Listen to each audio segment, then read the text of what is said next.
Legal পয়েন্টটা raise করার জন্য ব্যক্তিগতভাবে আমাকে পর্যন্ত হুমকি দেওয়া হয়েছিল সুপ্রিম কোর্টের মতো ওপেন কোর্টে চিফ জাস্টিস স্বয়ং সাবধান করে দিচ্ছি এই ধরনের কথা কখনো বলবেন না। আমি বলেছি আমি কনস্টিটিউশনে ব্যাখ্যা দিয়েছি, বলছে আর একটা কথা বলবেন না।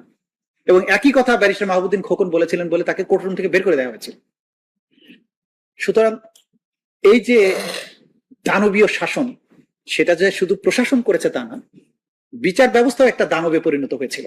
যাকে খুশি সাজা দেয়া, যখন খুশি কোর্ট বসানো, যখন খুশি ধমক দেয়া, এই কাজগুলো এই একটা রাষ্ট্র আর রাষ্ট্র ছিল না, এটা নিপীড়কের ভূমিকায় অবতীর্ণ হয়েছিল, যে কারণে 2024-এর বিপ্লবটা অনিবার্য হয়ে পড়েছিল।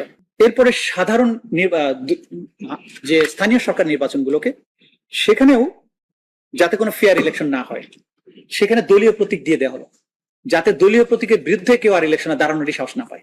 ওখানে যে একটা ফেয়ার সিলেকশন হবে সেই সুযোগটাও কিন্তু তখন আর রাখা হয়নি। সত্যের পথে আমাদের এই যাত্রা চলতেই থাকবে।